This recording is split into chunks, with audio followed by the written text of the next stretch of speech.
said, here at Ciudad de las Ideas, City of Ideas, what's your goal being here? What do you want us to learn about it?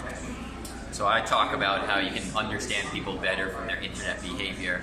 So if you see what people search on Google or what websites they visit, you can really understand people better than we've ever known before. Tell me something. Nobody knows. Everybody lies. Yeah. Everybody says when they ask them something, it's better to lie. Yeah. But when Google knows, that's right. It's not lying. So, yeah. Do we have to be careful with Google? Well, the data I analyze is all anonymous and aggregate, so I don't know what any particular person does. I just know in aggregate what people do.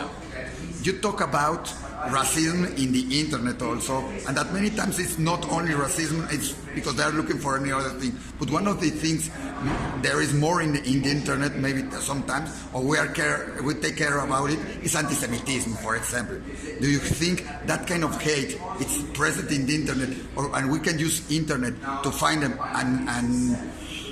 and stop them? Yeah, exactly. So we're starting to learn more and more about anti-Semitism because a lot of these websites, so I'm doing research on Stormfront, which is a white nationalist site that's engaged in anti-Semitism, and we can understand better what drives people to have these hateful attitudes. What did you find there, around there? That a lot of the anti-Semites are really angry anytime there's a successful Jewish person.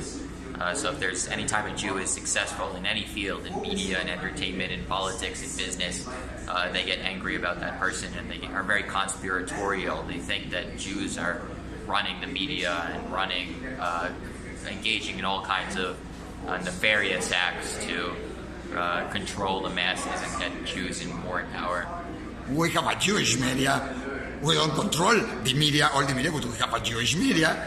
What can we do to reverse this, or to give another impression for these people and to stop it? Or is I nothing think what helps with hatred is if you show people different images. If they have a stereotype of Jews acting a certain way, so they think that Mark Zuckerberg is kind of a standard Jew, even though Mark Zuckerberg is a great guy, they kind of think, oh, all Jews are kind of very, very rich and very, very powerful, and in business show Jews that are firefighters and police officers, and kind of change some of the stereotype that Jews, just as every other people, engage in many, many different activities. So what do we have to do?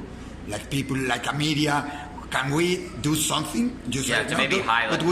But we used to highlight also the big people that have success, the good Jewish people. Yeah, you don't want. Obviously, you don't want to ignore, and a lot of these Jews, they do nothing wrong. So George Soros, I don't think has done anything wrong. He's been very charitable, yes. And he has his political views that supports left-wing causes, and there's nothing wrong with that. But for whatever reason, just his being in the media, his attention plays into certain stereotypes and enrages a lot of anti-Semites. But everybody lies, like you said. What are the biggest lies that there are in the internet? You spoke about condoms and sex, but porn is one of them.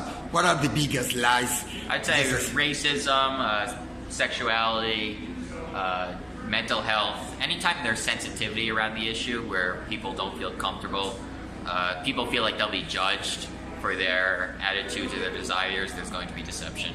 You know that here in Ciudad de las Ideas is going to be a debate about being tolerant with the people that are not tolerant. Yeah. What do you think about that? Because in internet there are many people that are not tolerant. It's tough. I think I'd probably say you shouldn't be too tolerant with the intolerant. I think people assume that if you're just nice enough to intolerant people and you talk to them calmly, they'll change their minds, and I don't think that's true from the data I've seen. Thank you very much. Thanks for having me.